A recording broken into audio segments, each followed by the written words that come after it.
탄핵소추 및 탄핵심판의 절차적, 실체적 문제점. 최희수 강원대학교 법학전문대학원. I 모두에. 현재 진행 중인 헌법재판소의 대통령 탄핵심판은 국회 탄핵소추안 의결에서부터 헌법 재판소 심판 과정에 이르기까지 여러 가지 문제점을 드러내고 있어 국민들로부터 비판의 십자포화를 받고 있다. 국회의 무리한 탄핵소추와 이어 진행된 지금까지 탄핵심판 과정에서 제기된 불법과 불공정성의 의혹과 그에 대한 비판 강도는 매우 중대하여 탄핵을 반대하는 국민은 각하나 기각 이외의 결론은 받아들일 수 없을 지경에 이르렀다. 인용 결정에 대한 재판 불복이 예상되며 그에 더해 국민저항권의 행사도 불가피한 것으로 예상된다. 국민저항권의 행사 여부에 대해 헌법재판소나 민주당 등 야권 측에서는 재판 불복을 비난하며 복종을 강요할 것이지만 탄핵 반대 국민들은 그들의 적이 어떤 주장을 하든 그간 하늘을 채울 정도로 자행된 탈법, 불법, 불공정을 비난하며 정당한 분노를 억누르지 않을 기세이다. 국회 탄핵소추 의결 및 탄핵소추 사유와 관련하여 1. 국회는 이미 한 차례 부결 24-12-5된 소추안을 다시 회기를 바꾸어 재의결 24-12-14 하였다. 민주당 원내대변인 노종면 은 24-12-8 회기를 일주인 단위로 잘게 나눠서 매주 토요일 탄핵 의결을 할 것이며 순간순간이 지옥이 될 것이라고 협박하였다. 그는 대통령 탄핵소추안 의결이 갖는 헌법적 함의를 알고나 있는 것일까?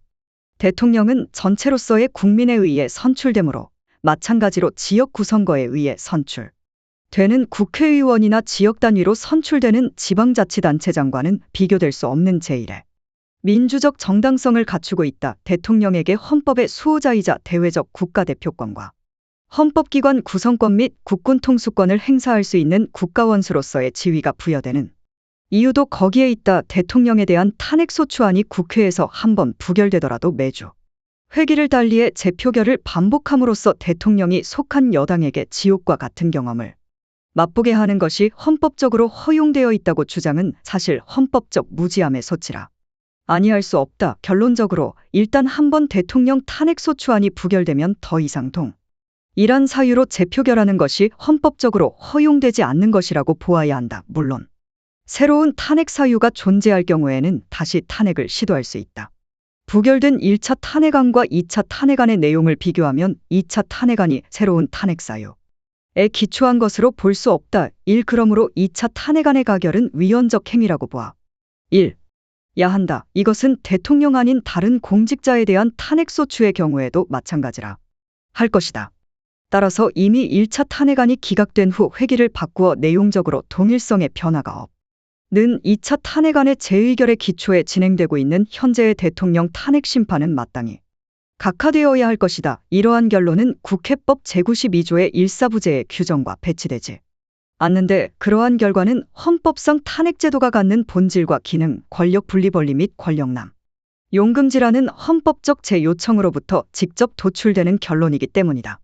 만약 동일한 탄핵소추안이 한번 부결되었음에도 계속적인 탄핵의 시도를 거듭 매주 행하는 것을 허용한다면 이는 대통령이나 다른 피소추자에게 헌법상 부여되어 있는 권능의 정상적 행사에 중대한 장애, 곧 국가기능의 정상적 작동에 심각한 장애가 초래될 것임이 자명하다. 헌법제정자가 국회로 하여금 동일한 공직자를 대상으로 탄핵 권의 자의적 반복적 행사를 통해 국가의 정상적 기능의 수행마저 마비시킬 수 있는 제도로서 탄핵제도를 설계한 것이라 볼 수 없다. 따라서 이미 부결된 탄핵소추안을 재의결하여 탄핵심판을 청구한 것은 국회의 탄핵권 남용이자 월권의 다름 아니다.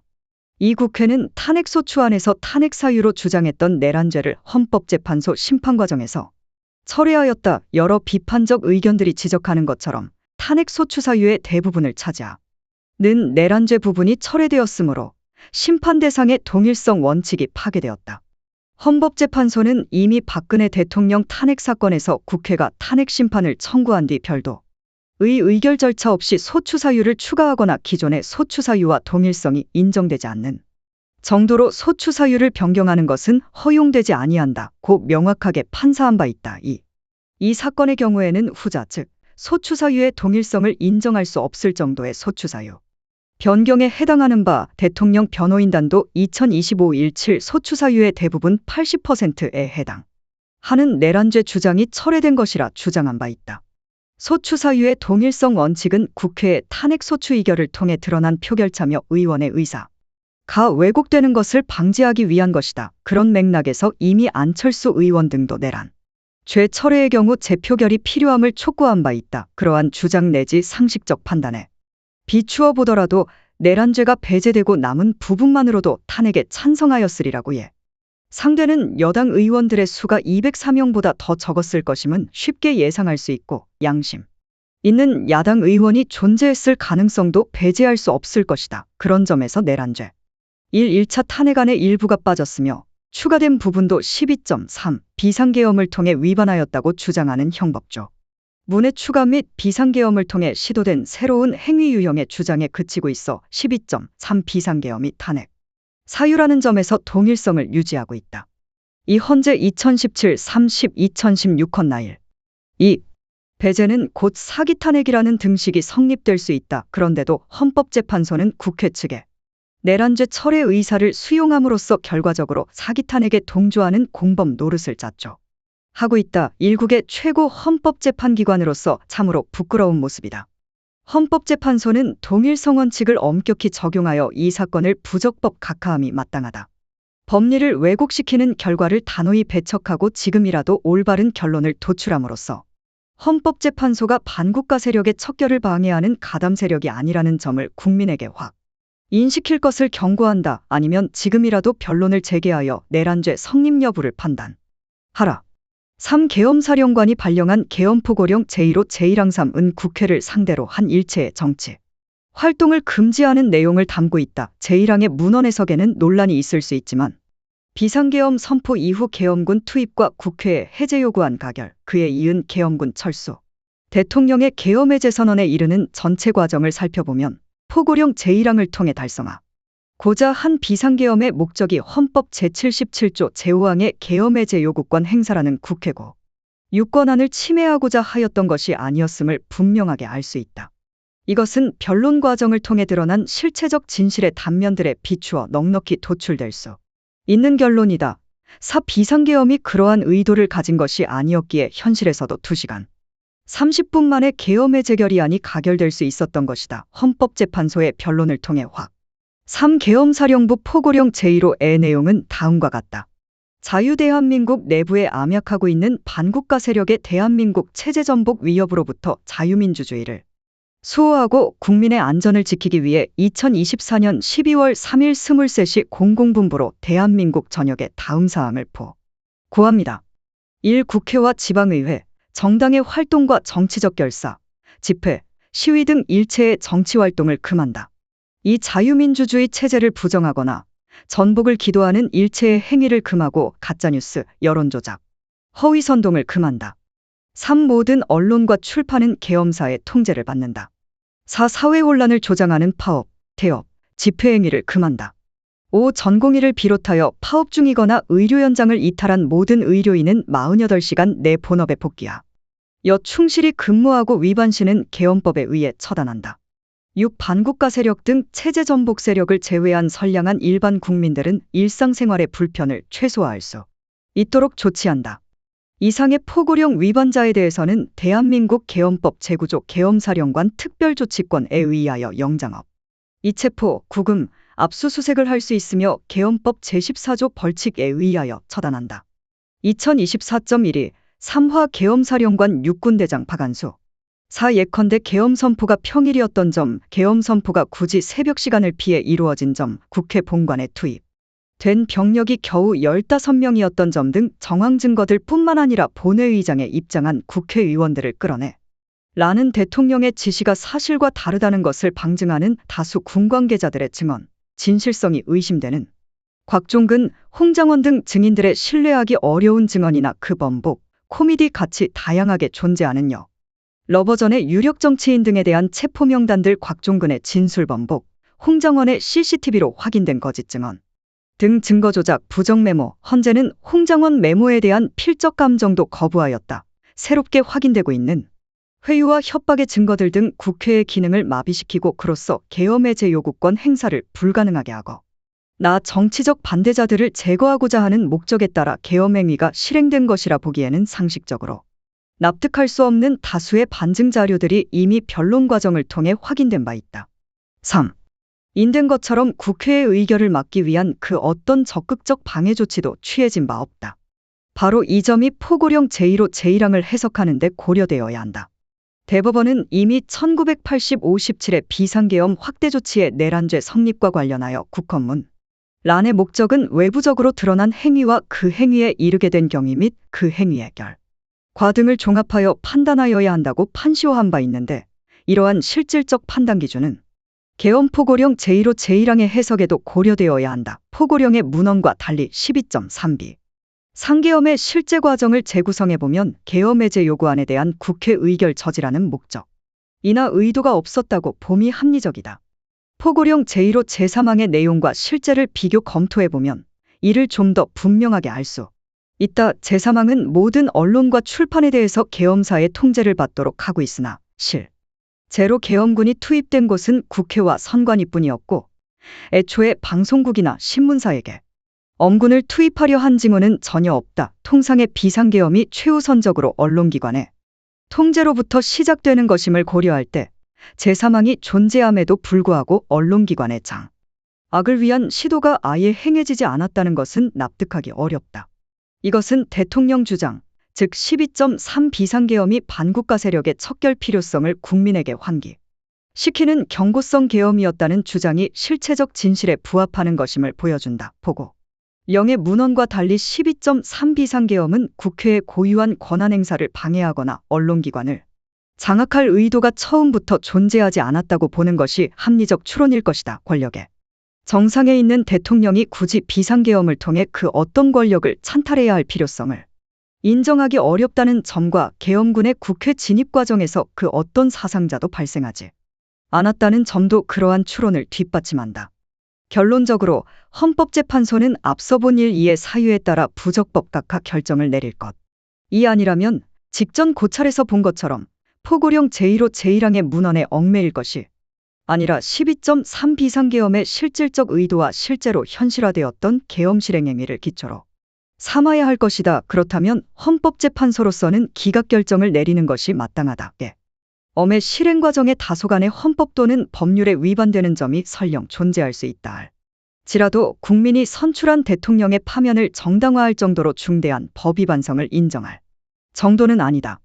III 헌법재판소 심판 절차 등과 관련하여 1. 국민의 관심이 집중된 대통령 탄핵 심판과 관련하여 헌법재판소는 현재 수많은 5. 대법원 1997-47 선고 96도 3376 판결 전원합의체 4. 혹의 중심에 놓여 있다. 재판관의 자질에 관련된 문제, 즉 도덕적 문제나 일부 재판관의 이념적 편향성의 문제로 인해 종전에는 볼 수 없었을 정도로 불신의 대상이 되고 있다. 안타깝고 부끄러운 일이다. 여기에 TF 논란, 헌법연구관 국정 논란 등 의혹이 추가되고 있으며, 그러한 의혹들이 전체적으로 공정한 재판이 이루어지고 있는가에 대한 불신으로까지 진화하고 있다. 국민의 한 사람으로서 개탄스럽다. 부분적으로는 이러한 논란이 헌법재판소장 권한대행에 의해 자초된 것이라는 점에서도 아쉬움이 크다. 헌법재판소를 대상으로 한 재판 외적 불신뿐만 아니라 심판 과정 자체에 대해서도 불공정한 재판이 진행되고 있음을 질타하는 비판이 심각한 수준에 이르고 있다.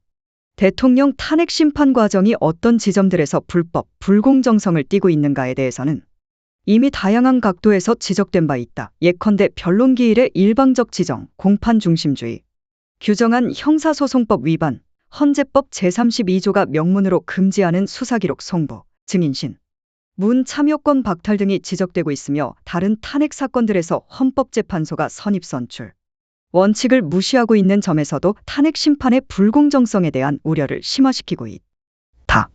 이상과 같이 재판 외적 또는 내적 측면에서 제기되는 여러 가지 의혹들은 대통령 탄핵이 인용되었을 경우에 재판 불복 사태를 초래할 수도 있다는 점에서 대단히 우려스럽다. 국민이 재판의 결과를 수용하기 위해서는 재판이 공정하게 진행된다는 외관을 갖추는 것이 필수적 전제일 것인데, 이미 헌법재판소는 공정성의 외관을 상당 부분 상실하였다.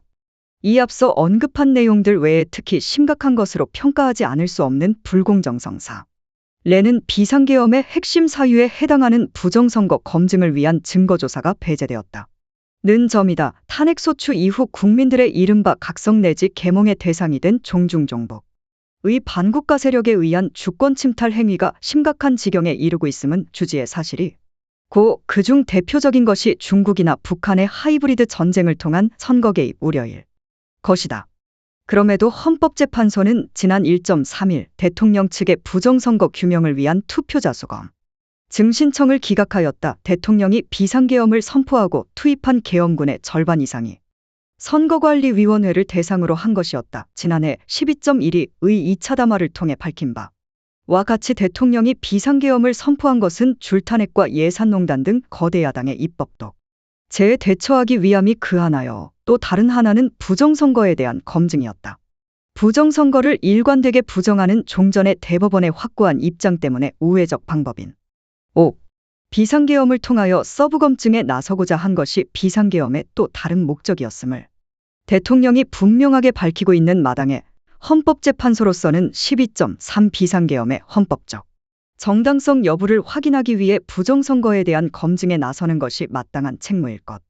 이다. 종전의 대법원 판례 뒤로 숨어 검증 필요성을 부정함으로써 비상계엄의 정당성 을 처음부터 부정할 것은 결코 아니다. 부정선거 검증거부는 이 사건 탄핵 심판에 대해 공정한 재판으로서의 자격도 박탈할 것이다. 왜냐하면 검증 결과 부정선거가 확인되었을 경우 12.3 비상계엄의 발동 요건인 전시, 사변에 준하는 국가비상사태임을 인정받을 수 있을 것이고 그로써 대통령은 파면선고의 위험으로부터 벗어날 수 있을 것임에도 불구하고 그러한 기회를 박탈하는 것이기 때문이다.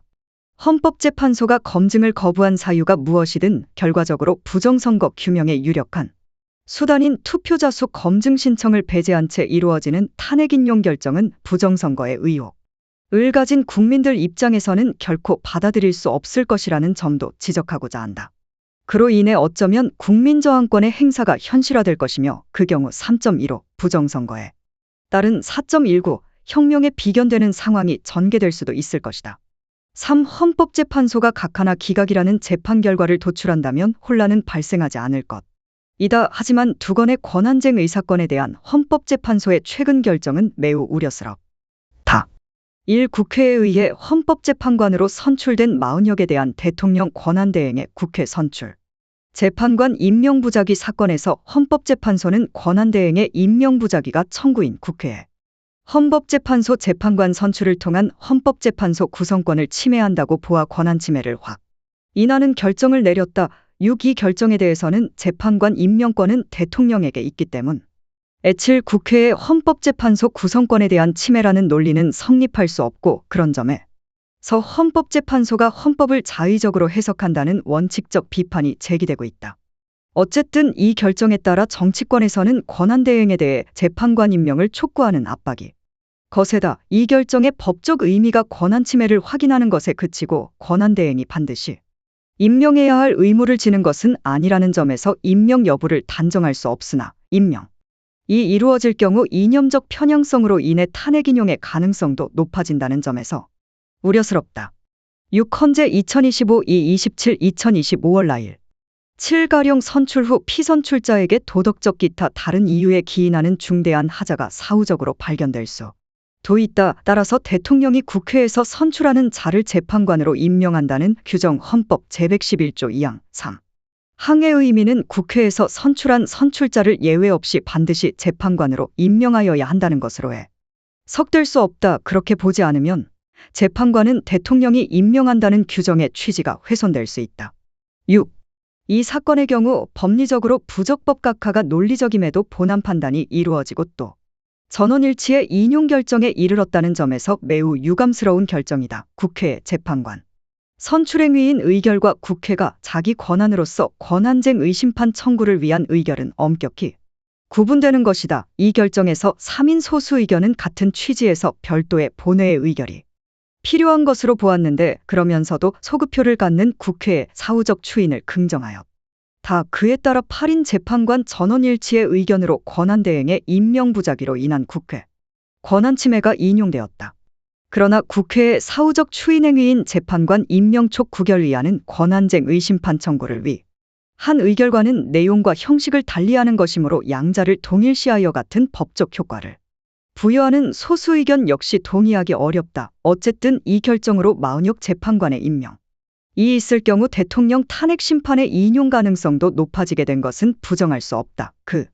런점에서 헌법재판소가 권한쟁 의심판의 적법 요건을 엄격하게 판단하여 각하시키지 않고 종전에 그 인정에 부정적이었던 제3자 소송 담당의 유사한 대표자 소송을 불속 인정하고 있는 것에는 아쉬움이 있다.